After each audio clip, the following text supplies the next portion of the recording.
Well, good morning, everybody. Thank you for showing up after breakfast. I know it's tough. After the Law Institute last year, I was kind of thinking about things, and I'm like, what's a topic we haven't really talked about, and kind of what in my daily life, is sort of one of those big things that I deal with every day. And it wasn't really how to do an IFB, how to do an RFP. It was how to work with my client. And we had a wonderful presentation yesterday talking about the collaborative effort. This is maybe a little more of the dark side of it, and not in a negative way. Because in going back to Greg's first session yesterday morning, our clients generally are trying to do the right thing. They're not evil, even though we gave all those really great examples of evildoers. But our clients are trying to do the right thing. And how do we work with them when maybe everything's not unicorns and rainbows, and getting kind of to that point? And I also was thinking about it from the different ways our practices are structured. In that, how is your state set up? How is your representation working? So we tried to get a panel of some different perspectives on that, so we could kind of move it forward. So this is a very free-flowing conversation. We didn't do a PowerPoint. We just wanted it to be a chat. Jessica's going to keep us on track because she knows me well enough that, yeah, I will keep going. And we're attorneys. That's what we do. So with that, I think we're going to get started with kind of that first description of how are we set up, and how our client is. So I'll start, and then I'll pass it on to my fellow panel members here. In Pennsylvania, we have an Office of General Counsel. We have 550 attorneys in that Office of General Counsel, and we are assigned out to our agencies. So Jess and I are assigned to DGS. DGS holds centralized procurement authority. And I will note, my Chief Procurement Officer is here, and she has given me permission to make fun of her and to use evil examples. But no, she's made no evil examples. So we are centralized. She is the central policymaker for procurement for all of our independent and executive agencies. So our practice is kind of broad in that she's the client, but it's broader than that. We're dealing with all of the agencies and explaining the rules and things like that. So that's kind of how Pennsylvania is set up. We do have an Office of Attorney General. It's elected. They have to approve our contracts, but that's about as much as they get involved in procurement on our part. So with that, Sarah. So in Maine, not the largest state, we take the all roads lead to Rome approach. The Office of the Attorney General is the lone operation that does the legal work for the state unless a state agency has specific statutory authorization to hire its own attorneys. And so my colleague, Halliday, who is here this morning, her client is the Office of Procurement Services. And now you're already thinking, why is Halliday not sitting on the stage instead of you? And that's because I think I'm unique on this panel, that I actually represent a large state agency, the Department of Education. And so I can talk a little bit about what happens when you have two state operations, both of whom receive legal representation, and perhaps they have different goals in the procurement process. Also, I do like to help out Halliday and the procurement folks because, as I said in my bio, I get good tips from them, so, give a little, get a little. So yes, Maine is extremely centralized and thus less likely to encounter friendly fire. So in Texas, it's pretty decentralized. I work at the Comptroller's Office, which has the central procurement function.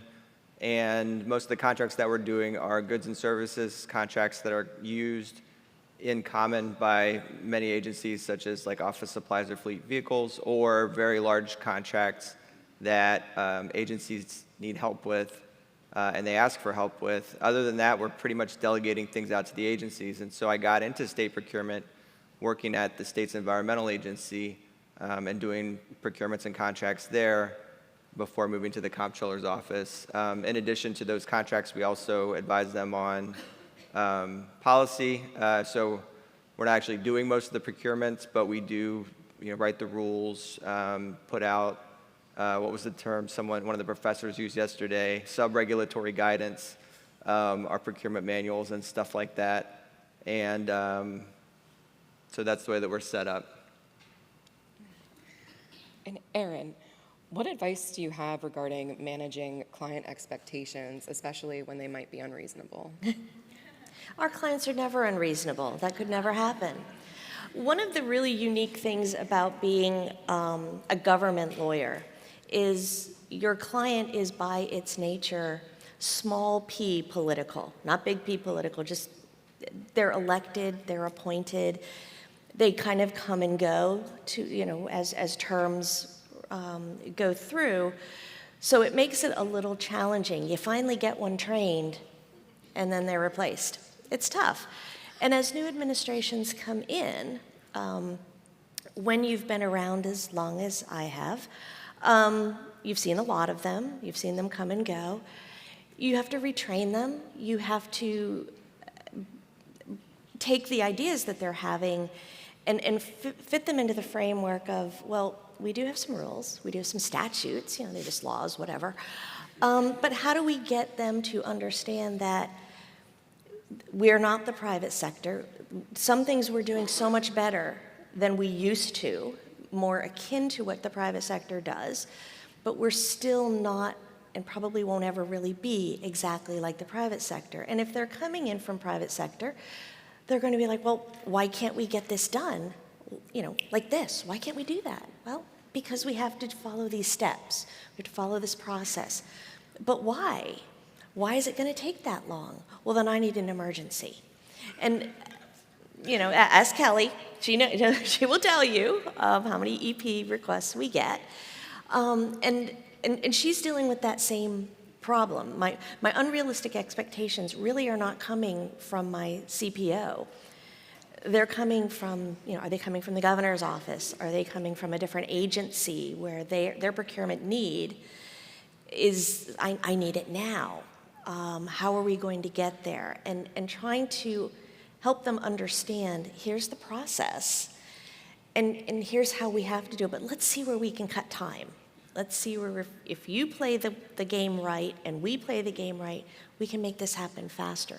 But it's not going to happen in 2 weeks. We're not doing an RFP for an entirely new system for an agency in 2 weeks. And I've had this conversation with our chief of staff for our Office of General Counsel, because they came in, our general counsel and our deputy, or I guess her chief of staff, both came from the Philadelphia DA's office, and then we're at our Office of Attorney General. They were career prosecutors. So this whole transactional thing was a very different thing for them. And in that case, they became my client because I'm like, no, it doesn't work that way. And we have to educate and explain. But the worst thing you can say to a new administration is, well, that's not how we've ever done it. Because then you're Eeyore, right? We don't want to be Eeyore. And how do we manage that? Well, okay, we've not done it that way, but let's talk.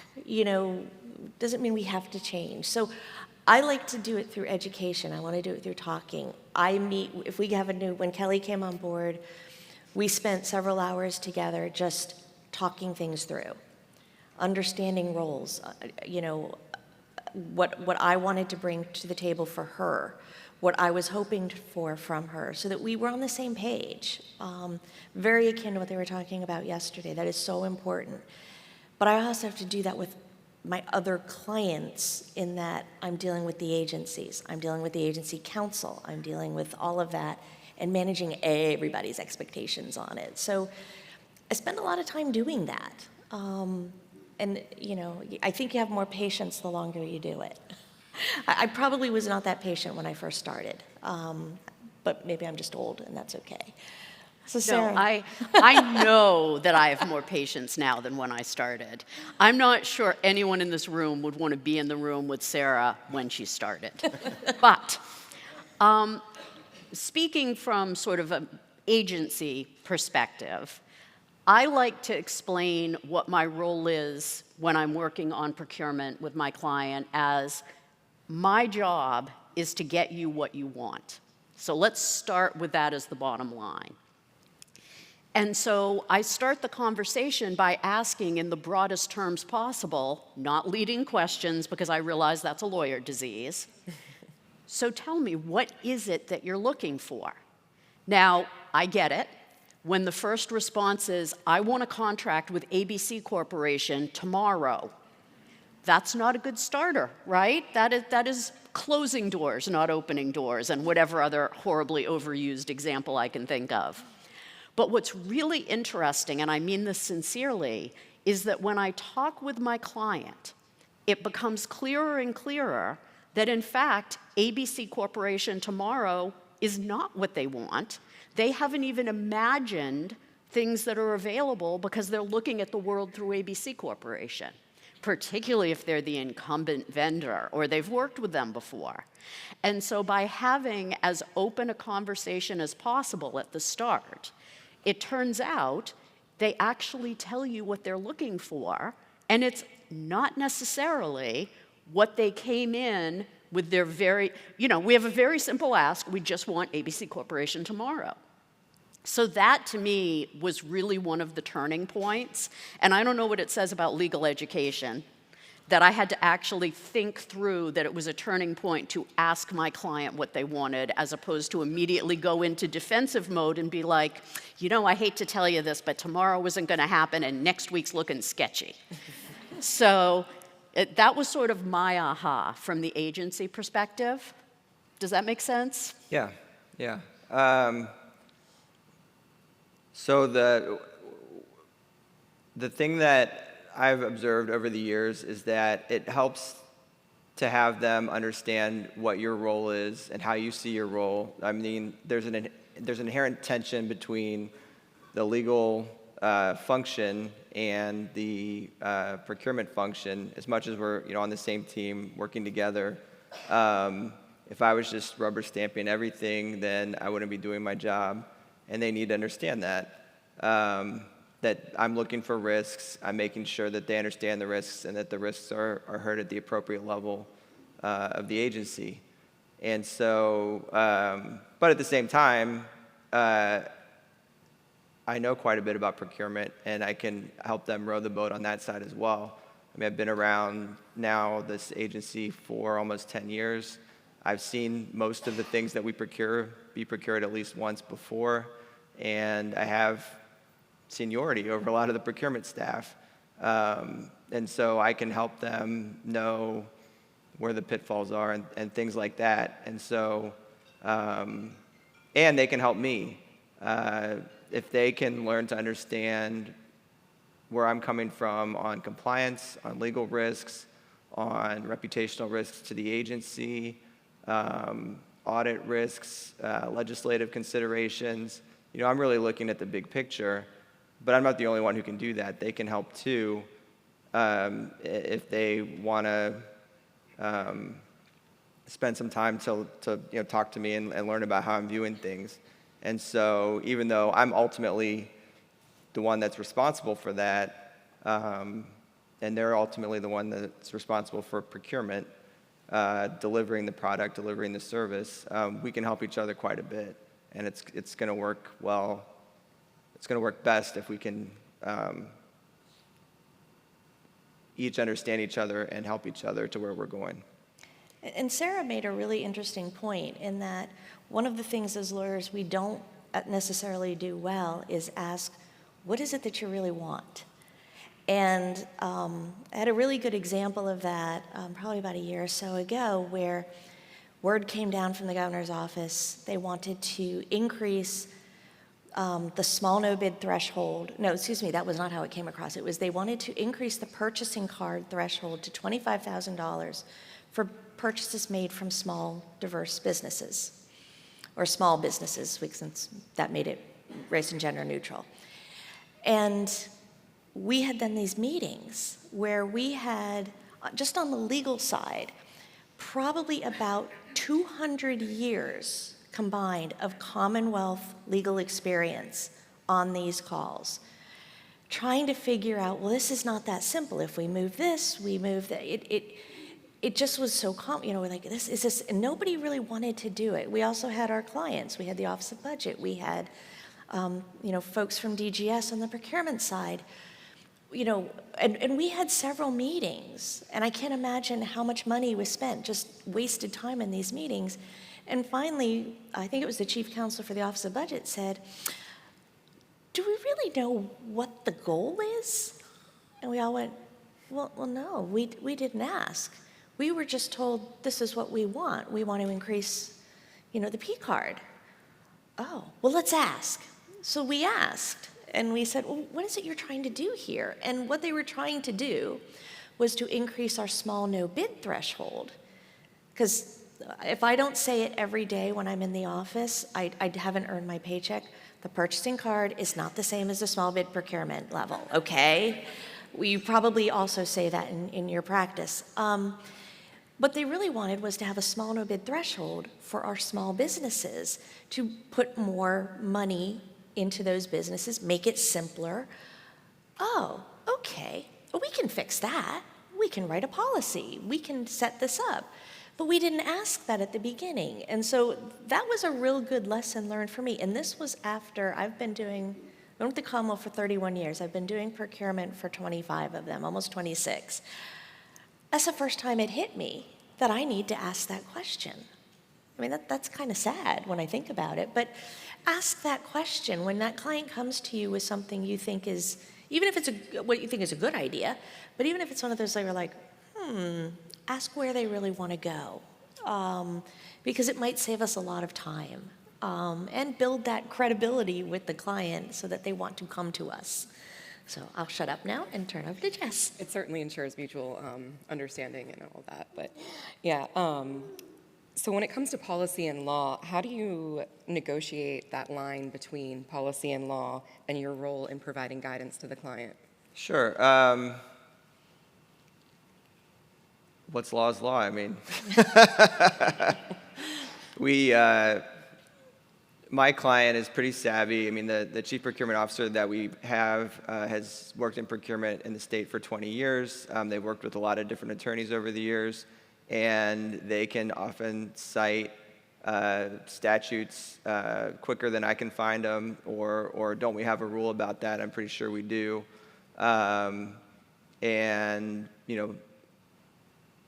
so they're pretty savvy about it, and so we'll talk about this, that, okay, you know where the law is, but I'm here to actually help you to interpret and apply it. And the way that you're seeing it is not necessarily the most likely way that a judge would view it, or the only way that it could be viewed. And so, we have reached an understanding over years of working together that even though they can read the law for themselves, I need to be able to counsel them on it. But also that, that being said, where there is an ambiguity or a room for interpretation, I can kind of lay out the risks, and they're going to make the call on it.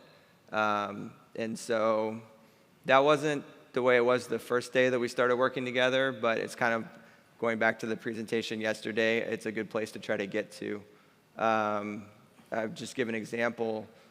We don't have a minimum across the board insurance requirement for any solicitations or contracts that we're doing in Texas. There's a little provision in the Budget Act every year or every other year that says you need to get the vendor to provide enough insurance to cover the risks of doing the job, whatever that means.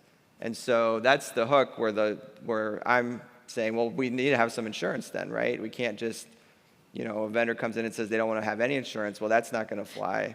But that being said, it could mean almost anything, and I could really defend almost any decision. And so we have to each do our own research and consult different sources and try to figure out how to use that together. Oh, letting go of control. It's so difficult. It's so difficult, right? Because You care about your client professionally. You care about the reputation of the state, the reputation of your client.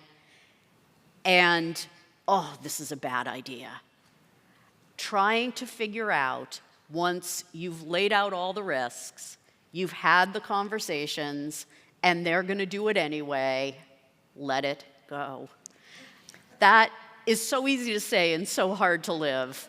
I am literally the person that's made the one more phone call just to see, not necessarily recommended, but I really, really, really believe that it's about building the relationship and building the trust and sort of trying to get your lawyer head in the game with, it's not the end of the world, right? And it's even possible that should things not go as planned, that will serve as an experience that will go into our collective portfolio the next time an issue like this arises. The other suggestion I have is figure out who your allies might be in this. So for example, Maine is self-insured, and we have risk management. And so when we have a question about whether or not coverage is appropriate, and frankly, do I have any idea whether or not $1 million is enough for this contract? Of course I don't. And you know what? I don't think my client does either. We have risk management sitting out there. And so, there is hope that with enough allies, we can sort of bend the arc of expectation in a way that may be less likely to cause a fiasco. But, the fiasco could happen, and it's the letting go, the knowing that I gave you the breakdown of how I see the risk as a lawyer. I respect that you see the risk a little differently because you're looking at factors like political pressure. You're looking at least in Maine and in education, we're a very local control state.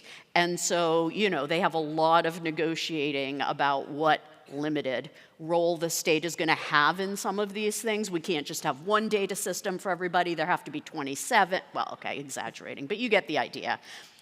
But those are all their things. And you've got to be able to get your head around the fact that you have your things. No, you are not agreeing to jurisdiction in Malaysia. And they have their things. Yeah, it's interesting. Because we're very centralized in Pennsylvania and procurement policy is coming out of DGS, I and the rest of my team play probably a larger role in the development of policy. We don't make the policy in the end, but we're part of that conversation as we're changing things. We just did a rewrite of our entire procurement handbook. It took us a year. The lawyers started it, and then we provided it to the client to, do you like what we did? Do you not like what we did? Is it meeting your goals? But we're very involved in that policy conversation. And it could be a long-term conversation, it could be kind of harmless, or it could be kind of a big deal issue where we're sitting there going, that's a bad idea. But in the end, and honestly, this is something that I've probably developed just in all of these years. I think it was very challenging for me as a baby lawyer, because I'm a lawyer, I'm right. You should be listening to me because I'm right. And your policy's bad, don't do that. But as you get older, using a Ted Lasso reference, you have to be a goldfish. You have to walk away and say, I've given my guidance on the policy, and know the line. If you disagree with me, client, that's okay. We're still friends, we're still good. We're gonna talk on other things, it's okay. Do sometimes we say it a little stronger? You did the second call.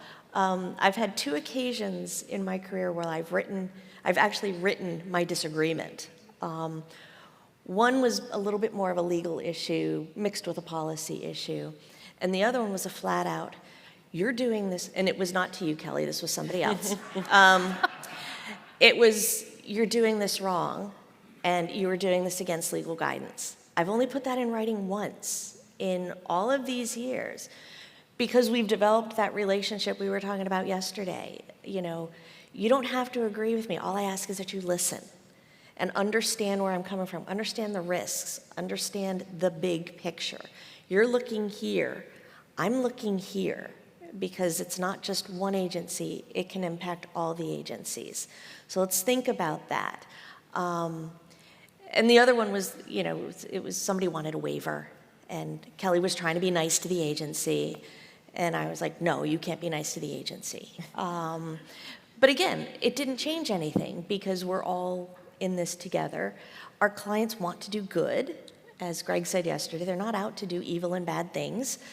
Sometimes they just need to help, that little bit of, maybe this isn't a good idea, but always knowing there's that line. If it's truly a legal argument, I'm going to tell you it's a legal argument. And if it's not, I'm going to say, go forth, but understand. And we always talk, we used to, years ago, it was easy. Do you really want that on the front page of the Patriot News, our then local paper? And that's still a big thing. It's probably more so with the internet. Would you want your mother to read about this situation, kind of a thing? Knowing that in the media it's not going to get it right, but is this something that you want? And trying to get that across, but again, still being the goldfish. I had a client, it was the Office of General Counsel, trying to do a particular procurement. Up front, I said, you really should do an RFP for this. No, we want to do a cooperative. Okay. Negotiated a cooperative, then they didn't want to use that one. So they wanted to negotiate another cooperative. You really should do an RFP for this. No. Negotiated that one for a good 9 months. Finally called it a day. Like, no, we're not doing this. And they finally came back and said, oh yeah, I guess we should have done an RFP. Now, do I want to go, yeah, like I told you 2 years ago? But you can't. I mean, it would be great, but it's like, yeah, maybe this is the time to do that, I mean, yeah, again, we're at will, so you do have to be a little delicate. But still, we want to, you don't want to kind of go, nah, told ya. Even though sometimes inside, okay, we say it. Have we all said it? We've all said it. Inside is totally legit. Absolutely. Also, and this was a hard lesson, don't respond. A commissioner, Halliday and I were actually talking about this last night because it's memorable. A commissioner, having not been thrilled with what I said, sent an email to other commissioners, the governor's office, I mean, you name them, if they were in power, they got this email. And the entirety of the email was, I'm not wrong. And my then supervisor at the Office of the Attorney General, very fond of her, looked at me and said, don't do it. Because she and I both knew that what I was going to do was write my own response, yes, you are. So we must all, as a condition of our highly paid, incredibly prestigious jobs, learn, don't do it. And sometimes it's the face. Be really careful on Teams and Zoom, okay? You got to be like, okay. And I had a great call once. It was actually all attorneys, which was very interesting. And one of our deputies, general counsel, was on. She's an excellent procurement attorney. We were talking to a particular agency. And the agency attorney was saying, well, this is how we've done this for years, and da-da-da-da. The look on her face was awesome. It was like somebody had just, beaten up a puppy while kicking a nun. And, I mean, it was this look of horror. And I'm laughing, I'm inside, because I'm on camera too. I called her after, I'm like, oh my God, your face was amazing. I was dying, because again, we can't respond, we can't react. When you're finally proven to be correct, do you want to do that little happy dance? Oh yeah, inside. Or wait till you're off the camera, your office door is closed, and dance away. Because oh, and the potential for snark, like, gee, I wonder who thought of that. What a great idea. Oh, yeah. When I started at the comptroller's office, the deputy general counsel, he got reprimanded for sighing during a meeting. I mean, not really like written up, but he was talked to, and he didn't stay on the job very long after that. I mean, he was just like, I don't know if I'm cut out for this. He had come from another area of law where he was allowed to sigh more, and yeah. So what's helpful in Texas, we have an attorney call every day. All 4 of the attorneys that work in my section every day at 1:30, and we'll start telling us, well, we're having this problem with this procurement, and have you guys seen anything like this before? And then someone will go, which contract developer is it? And then we'll go, yeah, that makes sense. And it's just like we all know exactly what the conversation must have been like. So that's helpful. I mean, that daily attorney call, I don't think we would have set it up, but for the fact that, we stopped seeing each other during COVID. But now that we're back in the office most of the time, we still have it. I think it's just for like therapeutic reasons. I mean, it's helpful in other ways too, but yeah. Okay, Venting now is I want to do okay. a ballot initiative, the right to sigh. Yes. Yeah, and you do have to vent. We get it. That's why, I'll walk across the hall to Jessica, to one of my other attorneys. I'm like, oh my God. Because I can't go home and really vent to my husband, attorney-client privilege and all that good stuff. But we vent to each other. And, the frustration that maybe we're having with one of our clients, it's really not you, Kelly. It's okay. But we deal with, the purchasing agents. We're dealing with purchasing agents from other agencies. We're dealing with attorneys that should know better. And sometimes you just got to go, why are people stupid? But you do it, again, in that safe space, your call. Yeah, we have that. Whose contract is it? Oh, yeah, okay. Yeah. What agency? Oh, yeah. We expect that. Well, But, one of my favorite NASPO stories is I was at lunch my first time ever here, and I started telling the story about an agency that we're dealing with. And this attorney from another state, I think it was Indiana, leans over and goes, let me guess, it's the Highway Patrol. And it was, and I just was like, yes, she gets it. She knows exactly what I'm dealing with. yep. So when it comes to unreasonable expectations, how do you say no to the client? And what methods have you found that work without harming the relationship and trust? With you, Kelly? So one of the more delicate things that we have to do is to escalate issues. So, we work with everybody from the contract developer that, graduated from college 2 months ago, and this is their first big person job, as they will say. And so, we're dealing with them all the way up to somebody who's a, former state senator and has been around the government for 20 years and feels like they know everything. And then somewhere in between there's several stripes of folks that know everything that there is about procurement because they've been doing it for decades. And so, sometimes you have to say to the contract developer, well, if we're going to do that, we're going to need to go up a few steps and get it signed off there. Or we need to say to the procurement director, well, if we're going to do that, we need to go up a few steps to the political level and get it signed off there because there really is that kind of a risk here.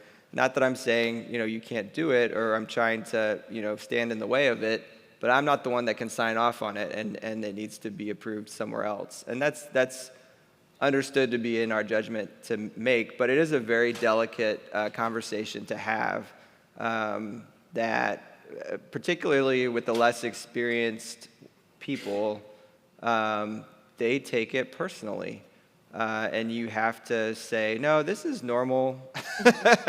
This just happens. It's a feature of the procurement that you've been given and the job that you've been given to do.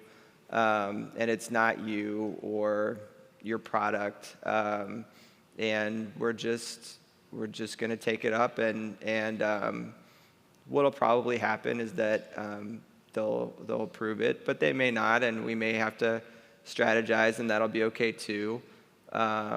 then, I'm here with you either way. And even though the decision that's made may not be the decision that I would have made, it's my job to defend you after the fact, and I absolutely will. And so I think that that's an important conversation to have, and it's an important skill to have to kind of meet people where they are and get them to understand where you're coming from.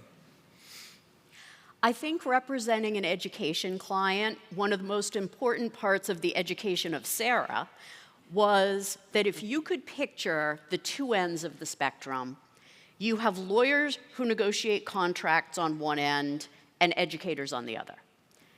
None of these people in the Department of Education came to the Department of Education because they said, I want to negotiate a contract today. I want to, get a contractor on board today. I want to oversee a contract. Not a one of them, not one. So it's a little bit of the opposite of what you were just saying. Not only do they have no sense of pride wrapped up in this, they have no sense of interest in a very real way wrapped up in this.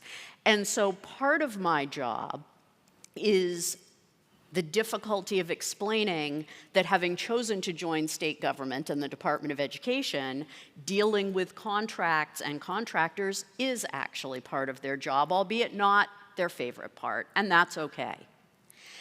The other thing is meet the client where they are. An important lesson I learned was that in EduLand, there's the thing called a pre-meeting. And I was like, what's a pre-meeting? Well, when we all get together and we talk about what we're going to talk about at the meeting. And so, I had to say it. So if we've already talked about what we're going to talk about at the meeting, what do we talk about at the meeting? And it was explained to me, dead serious face, we pre-meet so that there are no surprises at the meeting. And once I sort of worked that around in my brain, I was like, wait a minute, this is a very important tell. What's the tell? The tell is surprises are an enemy. Surprises are scary. Surprises are... And that really, although I did manage to convince them that fewer pre-meetings with legal counsel, but I learned and I knew that the goal was make sure they aren't surprised. So sending something in writing for them to take a look at in advance. Having a one-on-one conversation with the person who you suspect, using that lawyer's spidey sense that we all have, is the one who's most nervous about what's going to happen. You have to look for the tells. We come from a very regimented educational and professional training background, and I think we don't spend enough time, this sounds sad and pathetic, but such is our lot, really thinking about the human condition and what makes people tick. Because we're in a client relations business, first and foremost. I mean, we're never going to get to it because there are only 8 minutes left, but it's so important, of course, that we get all of our team on board, because, by the way, we haven't even started talking about the other side, right? I mean, there are going to be other parties who also have lawyers and also have feelings about this contract. We need our people together. We've got to figure out how to reach them where they are. Yeah, and that's an interesting point, because where they are is where they're going to come to you from and have some plan, have some vision. And again, this is part of the nature of government and changes in administration, new ideas, new initiatives that, maybe they campaigned on or, something along those lines, but they're going to come in, we're going to do this fresh and new. We're going to do, cool, that's great. It's a little anti-bureaucratic, so good luck with the rest of the bureaucracy out there. But for the attorneys, okay, we've got to listen. And that was one of the other points that was made yesterday in talking about the collaboration was listen. All right, you can come in with your idea. Let's listen to it. Then, as we also learned, ask what is it you want in the end? Because they may have a vision, but they haven't pinpointed exactly what they want in the end. But if what they want in the end isn't going to be able to happen because of either an overwhelming policy concern, which we can point out to them with the risks, or of an actual legal concern that, no, you can't do that, when we have to say no. And If we say no enough, and this is a double-edged sword, they're not going to come to us. So is it good they don't come to us? Because, hey, yay, it's easier. Or is it really bad? It's always bad if they don't come to us. I would rather clean up your problem before you have a problem. So part of that relationship is ensuring that when they come, we're listening, we're asking good questions, and we're not just, saying, well, no. We always refer to it as no, but, we want that but. And it's not that we're necessarily trying to get to yes. I actually don't like that phrase when we talk about this, that getting to yes, because it sounds like someone's conceding in the end. And that's not really the goal. It's to get to where you need to be, what that policy initiative is, and maybe the plan they set out for themselves that in their vision, that plan's not really going to work for all of these reasons. Okay, so now we're going to tell you what all those reasons were. We're going to be nice about it. We try and keep that snark inside, but we are attorneys. It's part of our natural gift. And, how do we then go through and say, okay, here's what you're thinking, but what if we think about this another way? You're trying to get here, and this is your plan, but what if we do this other way? Then we can defend it, then it's legal, it's gonna look better, because public perception, huge thing in procurement, because again, as Greg said yesterday, it's not your money, it's the people's money, and they get really grumpy when they feel that it's being spent badly.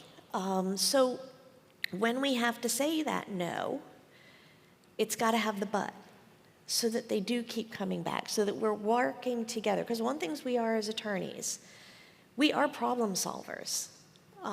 Yes, we counsel. We're called counselors, but we're problem solvers. We have to help them solve the problem. And in the end, they make the decision as to how they're going to do it. Because again, we got that line, got to keep that line nice and bright. But we have to be part of that solution to getting to whatever the initiatives. Now, they may walk away when they realize that there's a lot against them. They may say, okay, maybe this isn't such a good idea. But other times they're going to keep going. So how do we get them there? Well, I need ABC company and I need them by the end of the week. Okay, why do you need them by the end of the week? Is it an emergency? Let's talk about that. Okay, let's talk about maybe doing it as an emergency. Should we be looking at a cooperative for this? Because maybe that'll be faster. Or are we better off doing something else? So we have to be part of that problem solving, especially if you're embedded in the procurement agency. You have to help your CPO and your other clients so that they come back, before we're cleaning up the mess at the end. We've got the protest, we've got the contract that just basically imploded. We've got the really bad press and nobody's happy. Okay, if we have that conversation up front, we're minimizing that. I want Kelly to know she can always call me or one of my people with any question. And she's going to be our priority for that question because we kind of consider her our main client.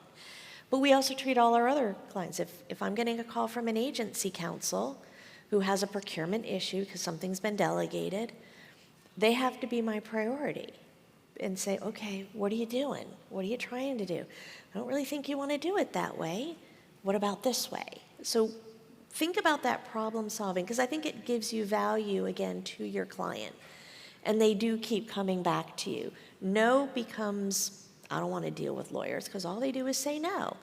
I do like to refer to myself as the crusher of dreams. It's that and procurement queen. Those are the two that I really like. But for some things, in Pennsylvania, in procurement, Kelly and her team are working on a lot of new initiatives with regard to invitations for bid and RFPs and utilizing AI and things like that. And we've kind of taken the position, you guys go do your thing. And when you're ready, come and talk to us. Because sometimes if we're in the room in that conversation, that's not going to work. Well, that's bad because let them think it out and then come to us and then we can crush your dreams then. Or we can help you kind of get that to that other point, because that is one of the hardest things I think that I deal with on a pretty much daily basis, is saying no.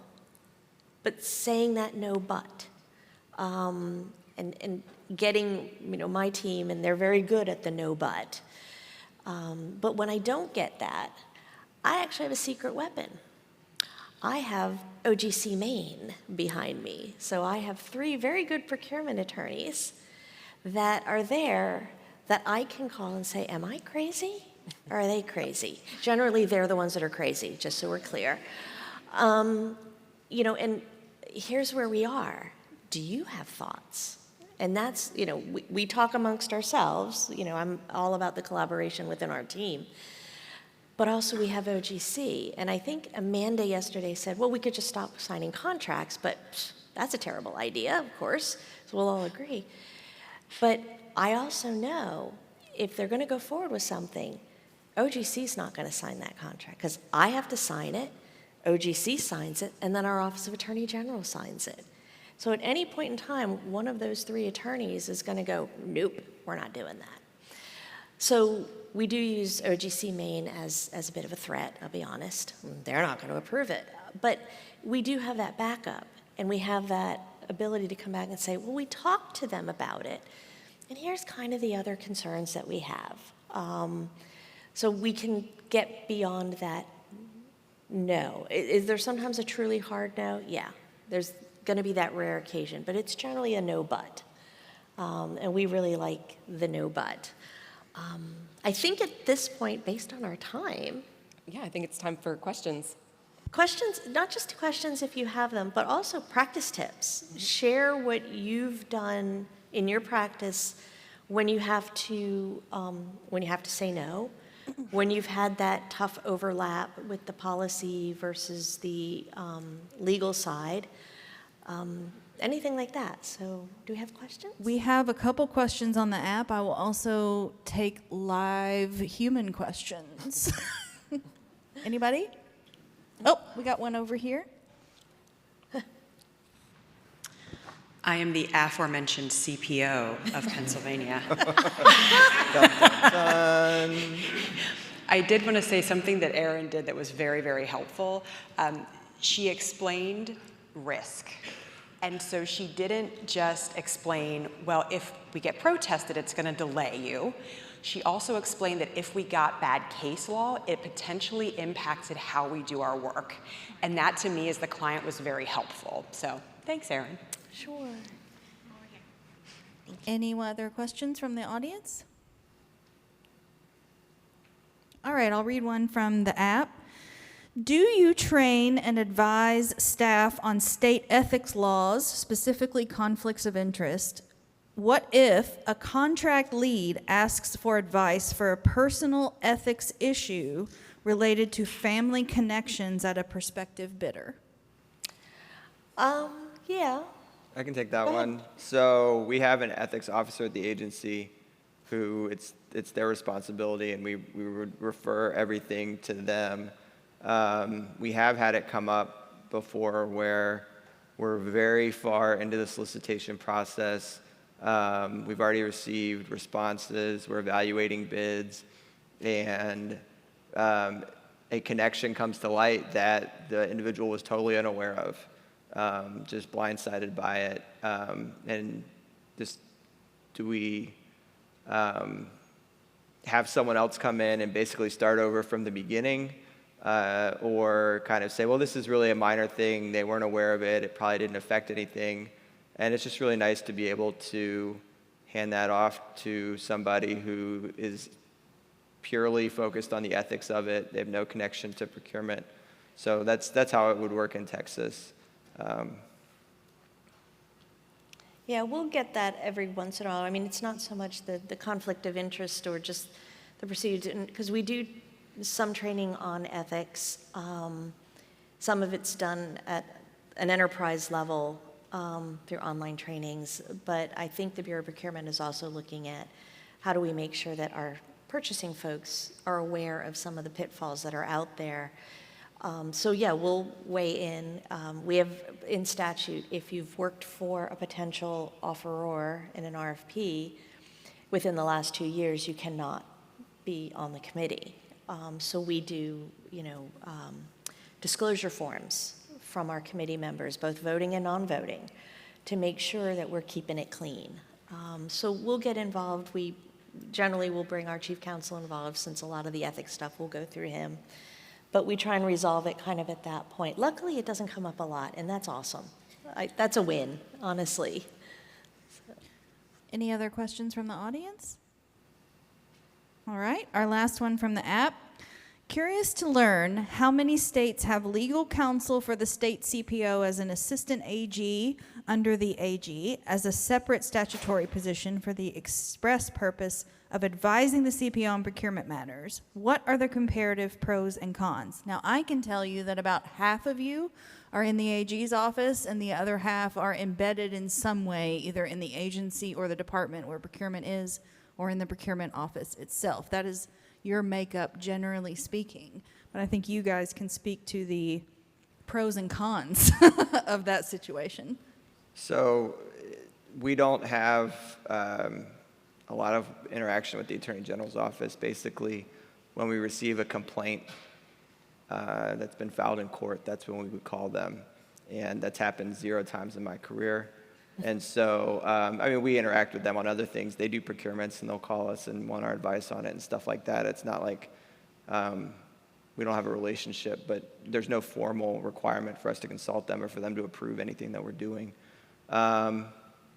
It works. I guess maybe the drawback that I've heard expressed is that you could have someone. You could have it when you're at the agency, there is maybe pressure to advise a certain way if they don't like the advice that you're giving and that kind of stuff. And if you're at the Attorney General's office, you report, sort of outside that structure. You're not going to feel the same pressure. But I think, I don't know. I was in private practice before I got into government, and it's like, well, if the client doesn't like your advice, they're going to fire you. That's not an inherently untenable position for a lawyer. So I still give the advice that I think is right. But that's one drawback, I guess, that I've heard. Definitely, to me, the biggest pro of being in the AG's office is independence. And yes, I am very committed to my client and what my client wants, and my job is to represent them to the best of my ability. But at the end of the day, the Attorney General's office represents our best view of what the law is. And there's something good about that with a capital G. I don't know. The toughest part, I think, and where having in-house attorneys is very helpful, is the ability to have another attorney to bounce things off, in the sense that you have sort of a partner, in the sense that they're involved in the day-to-day and can sometimes fill in where the non-attorney client is perhaps vague in terms of being able to define in ways that a lawyer can understand it, what the problem is. And so there are some times that I wish I had sort of a lawyer partner at the agency that I was talking with, as opposed to, and that's an excellent example, by the way, what does risk mean? The number of words we just throw out and assume that our non-attorney clients are talking about it the same way we're talking about it. Again, this took a light bulb. Yeah. And I think for us with the OGC structure that we have and the being embedded within the agency, we actually used to be co-located with the client. Our offices were next to theirs, like in the same space. Then they moved out and ditched us overnight. It was really sneaky, but that's beside the point. We're over at Goldfish, remember? No, it's all good. But for us, I have a team of very knowledgeable procurement lawyers that anyone else within OGC, anyone else in the state can call. We're involved from the time they think about doing that procurement to the time that contract ends. So we have that investment in it. We have very little interaction with our Office of Attorney General. Our contracts go to them for approval. we have a very good relationship with them. They're very great, but we don't talk about contract matters. We might talk about terms, but the rest of it is, you know, we're in the mud with the client, trying to solve the problems, you know, stay in our lane, because that's important too, but getting to the best result in the end, which I think is everybody's goal, and everybody out here, that's your goal. Especially because that's what we want in a procurement, a great contract in the end that doesn't cause us a lot of angst on the back end. We know the ones that are, let's be honest, but it happens. So I think with that, thank you everybody, and have a great rest of your day.